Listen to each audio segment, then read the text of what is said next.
Recite along with me. So what do we have here? X square.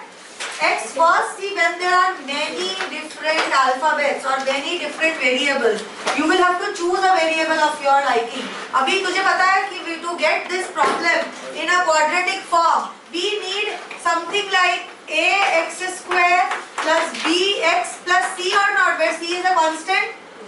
Only this x square is in that format, or even a square is in that format, isn't it? We can take a square as a variable, we can take x square as a variable too. Because even when you take x square as a number and a square as a variable, still you get a quadratic form or not? See, here there is a square, here there is a, here there is no a. So this is a constant. So b is definitely a constant. Can I say b is definitely a constant? This b, इसका तो कुछ कर ही नहीं सकते, इधर b square नहीं, b को भी ले सकते हैं. b square, इसको इंटरचेंज कर दिया तो b square b. So any of the three can be taken as my variable or not for quadratic form. Any of the three, I will take x square. I will take x square. Okay, you can take any of them. All three are possible to solve. Okay, so let's see. So what is my a? 3a square है कि नहीं? ये मेरा coefficient of x square है कि नहीं? What is my b? Everyone following? 8abx कैसे हुआ बेटा? 8ab, everyone following? And what is my c? 4b square. What is a into c? 12a square b square. है कि नहीं? हाँ, splitting the middle term करना है. Trinomial है ना? Split करेंगे middle term. Now a b c लिखना जरूरी है. Yes, because now they are also numbers. They are also constants. इसीलिए ये लिखना जरूरी है. आप लोग ऐसे ही अभी से make it a habit to always write ABC. x square और x को छोड़ के बाकी जितना भी बचा is going to be your capital A, capital B, capital C. Understood? a into c क्यों किया सोचो? अच्छा, middle term splitting. Okay, now we will split. This is my A into C. The sum or the difference between the factors of this is going to should be my B. 8ab चाहिए कि नहीं मुझे? All right, let's see. 2 into 6 2 and 6ab 2ab 6 into 2 is what? कैसे हुआ? 6 plus 2 plus 6 plus so 6 a square b square ना? नहीं.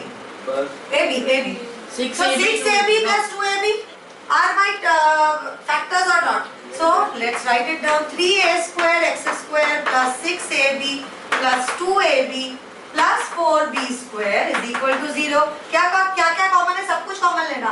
ऐसा नहीं कि सिर्फ 3 ले लिया, a ले लिया, ऐसा नहीं. एवरीथिंग. ना हमने वो 6abx नहीं लिया. हाँ, abx, sorry, abx, correct. वो a into c लिखना पड़ेगा. इधर ये yes लिखोगे. a into c का ही तो फैक्टर्स निकालते हैं ना हम.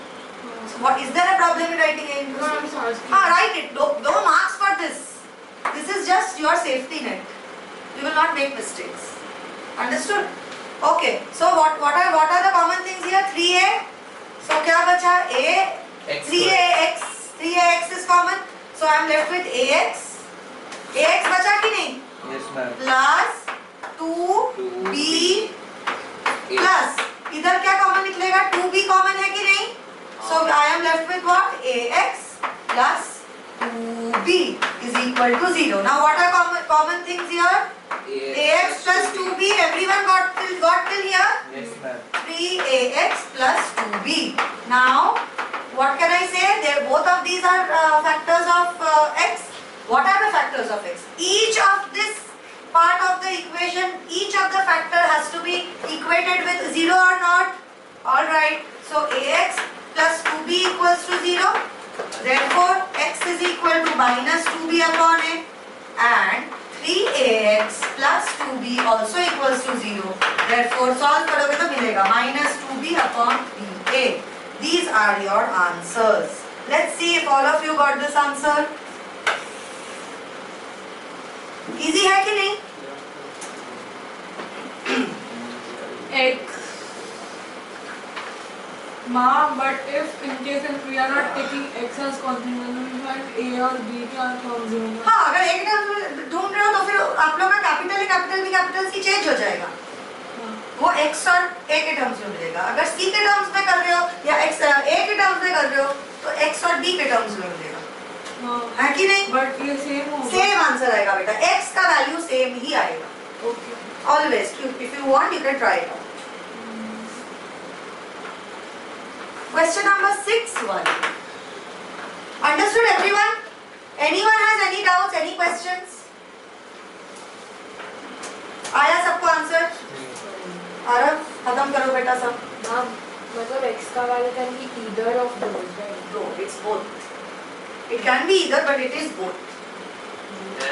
कैसे नहीं? x is equal to -2b upon a भी है और x is equal to -2b upon 3a भी है. तो एक ट्राइनोमियल का हमेशा दो फैक्टर्स है. टेक्स्ट लैंग्वेज में क्यों लिखते हो? क्या? डैश क्यों डाल रहे हो? Upon is equal to here. Upon करे अपॉन ही है बेटा. जगह आई वाज सेविंग. बस दो वैल्यू कैसे हो सकता है? क्योंकि x स्क्वायर है. x स्क्वायर है मतलब x के दो वैल्यू. निकले कि नहीं दो वैल्यू? अरे वो जिंदा भी है, मरा हुआ भी है. मिला तुझे दो वैल्यू. इसलिए हो सकता है. तुझे मिला कि नहीं दो value? Did you get two values?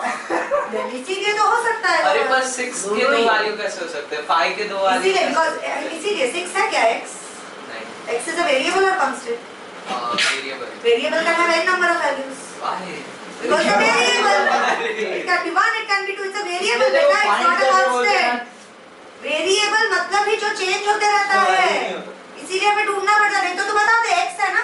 ये x है. बता दे x का वैल्यू से क्या मिला था लास्ट ईयर के पेपर में? वही होना चाहिए तो फिर तो. 2 ही है x तो फिर forever x will be 2. Everyone rejoice. Okay, algebra done. Sorted, done and dusted. Question number 6(1). Thanks to Summers. Thanks to Summers. 1 and 2. I will do 1. You will do 2. Let's see the question. 3x square minus 2 root 6x plus 2 equals to 0. Either easier to identify by A. A is what? 3. B is what? Minus 2 root 6. Correct? C is 2. What is A into C beta? 6. 6. Always remember अभी 6 but also means root 6 into root 6 or not? See, because इधर B के साथ root 6 लगा हुआ है. ये याद रखना root 6 into root 6 है. लेकिन ये 6 का value. All right. Now if I split it, root 6 plus root 6 is वही है. But let's see. Split करके देखते देखो. 2 3 जा 6 है कि नहीं? और कुछ है क्या? 1 6 जा 6 1 जा. इतना ही है. लेकिन मुझे तो root 6 चाहिए. So can I also split it into its constituent surds? हम एक और बार समझो. It can be 2 into 3, but 2 into 3 will give me 6. I need the factor such that the value of irrational numbers में भी split तो कर मुझे सकते हो. irrational surd form को split कर दी मैंने. 6 को root 3 को root 3 into root 3 लिख सकते हैं कि नहीं? मुझे root 6 surd चाहिए कि नहीं बीच में? surd पता है ना irrational number को surds बोलते हैं. ये surd चाहिए तो इसको surd के हिसाब से split करना पड़ेगा कि नहीं मुझे? मैम 6 into root 6 ही आएगा. root 6 देखो minus root 6 is to minus 2 root 6 मिल गया B. Yes. So can we just plus 6 में मिल simply write it as 3x square minus, ये बहुत important sum है, minus root 6x minus root 6x plus 2 equals to 0. अभी someone tell me what will be common here? Nothing. Nothing? अरे x. सिर्फ x? 1x. बोलो. root 3x. Correct. अरे कैसे? Because see, root 6 is what? Root 6 is root 3 into 2. Root 6 is root 3 into 2 or not? अरे ये cheating है. एकदम cheating है बेटा. एकदम फैक्ट है. फैक्ट्स. root 3 अभी 3 से root 3 निकाल लिया तो क्या बचा भाई? root 3. 3 से root 3 निकाल लिया मैंने. root 3 बचा. 3 divided by root 3. root 3. So इधर अगर root 3 कॉमन निकाला मैंने यहाँ पे root 3x. root 3x common होगा कि नहीं? Because this is 3 into 2 under root. So root 3x तो इधर क्या बचेगा? root 3x बचेगा. माइनस इधर क्या बचेगा? माइनस root 2 बचेगा कि नहीं? Everyone root 2 everyone is following. इधर से क्या कॉमन निकलेगा बताओ? Please what? Can you say वापस? I didn't get. You did not say. ये लिखना No, I said no, I didn't follow. हाँ ठीक है, follow it. So when I am doing it on board ना देखो ध्यान से. Okay everyone. So did you understand why I broke 6 into its surd formation? Because I need a surd here. So now let's see. We know that root 6 minus root 6 plus minus root 6 is equal will give me the middle term or not? Minus 2 root 6 मिलेगा कि नहीं? Okay, so let's write down my equation 3x square minus 2 root 6x plus 2 equals to 0. Now, you know what do I want to do? What do I want you to do as good practice? Good practice में सबको short form में एकदम simplest factors में break करोगे. कैसे करोगे? √3 easy method है ये. देख लो सब लोग. चल. √3 into √3x square बोल सकते हैं इसको? इसको क्या बोल सकते हैं? √6 दे लिखा है. Sorry. -√6 minus √6x plus 2 equals to 0. इसको √2 into √3 लिख सकते हैं. इसको भी √2 into √3 लिख सकते हैं. प्लस 2 को √2 into √2 लिख सकते हैं. ये एक एक्स्ट्रा स्टेप अगर आप ऐड करोगे then your life will be easier. No need to do it directly. Now tell me what are common. √3x is common or not? Yes. Okay, √3x अगर कॉमन निकाल लिया बचा क्या? √3x minus √2. इधर से क्या कॉमन निकलेगा? √2 माइनस √2 कॉमन निकाल लिया तो √3x minus √2 equals to 0. ये दोनों सेम है कि नहीं? So can I take them as common everyone? All right. √3x minus √2 into √3x minus √2 equals to 0. Or can I say √3x minus √2 the whole square equals to 0. लिख सकते हैं कि नहीं? So √3x is equal to √2. X is equal to √2 by √3 plus minus. Plus minus √2 और √3 minus हुआ या plus हुआ. X square का वैल्यू √2 by √3 आएगा कि नहीं? एक्सपांड नहीं करेगा. एक्सपांड करके मिलेगा क्या? एक्सपांड करके ये मिलेगा तुझे. होल रूट अंडर 2/3 वैसे बोल रहा है वो. यस. नहीं इसको एक्सपांड करना है. नहीं करना है. अरे फैक्टराइजेशन चैप्टर में स्क्वायर. अरे रूट ले लिया मैं इसका. और फिर इसका भी रूट ले लिया. ये कट हो गया कि नहीं? हाँ, लेकिन हाँ. because it was a square, x value will be plus minus √2 by 2. Everyone understood this sum? Yes.